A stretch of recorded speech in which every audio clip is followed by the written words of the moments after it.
Hi, I'm Robert Keegan. I'm the Trade Solutions Manager at EORI, and today we're going to be talking about the EU reset. And for that, I'm joined by our CEO and founder, Robert Hardy. How are you? I'm good. Looking forward to this. Good. It's been a while. Should be fun. Should be fun. Right, let's get into it. So about Brexit. Oh, no. Okay. No. The EU has now set out its negotiation mandate for the famed EU reset. Dynamic alignment is a key topic everybody's talking about. What is it, and is it worth it?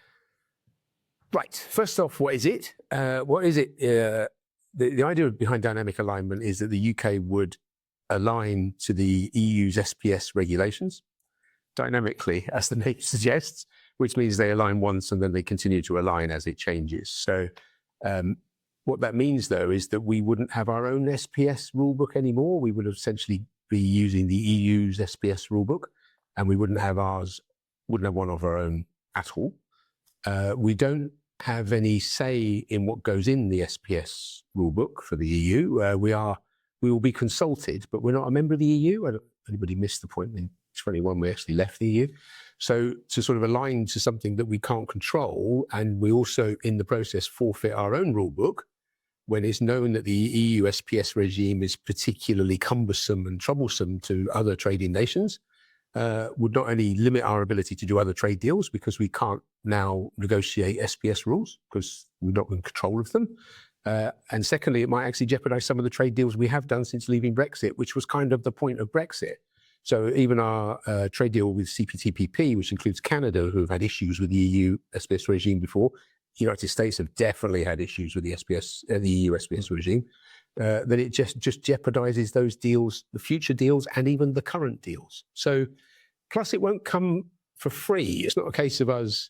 We kind of get this actually within that. We get the same kind of thing within government and media, where there's sort of a school of thought that I think we'll just rejoin the EU. It's not as simple as that. You don't just pick up the phone and go, "Oh, big mistake," any time to come back, because that would be the euro, it'd be all kinds of things. We're not in a position of strength. There's no need to be like that. And it's the same with the SPS, is that we wouldn't have any rules on it, any regulations. We'd have a say, but we wouldn't have a veto or anything on any of the rules. Plus, you have to pay an access to that. So Norway, I think, I've had to write this down because the numbers are the numbers. So Norway pay about 3 billion for the access to it via the cohesion fund, and then a run rate of about 500 million euros a year. Switzerland's 1.2 billion and 300 million. And the UK, we don't know what the access would be, but it wouldn't be nil. It's hard to say what it would be because it might also be dressed up in CBAM dynamic alignment, which again has some issues. And our run rate, if you prorata the Norway volumes up to get an idea of what that might look like, would be 700 million euros a year to align with a rule book that isn't ours and removes the ability to use our own. So it's a bit kind of an odd negotiation, really. So no, don't like it. You don't like it? I think there's better things to do. And I think if we're looking at it will make life easier for the GB SPS exporter, then we don't export more than we import anyway. So we import far more SPS goods than we do export SPS goods. So there's a better way of doing that, and probably cheaper than paying 700 million or whatever to potentially make that go away when the cost of that being there is about 300 or 400 euros. So, and you also have the situation where the exporter pays that today.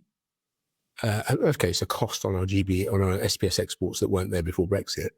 But if you remove that cost, but pay an access fee to the EU to be able to remove that cost, the exporter no longer pays it. The UK taxpayer pays it. So is that right? That doesn't seem like a right thing to do. They also wouldn't have access to other trade agreements that they'd have to forego.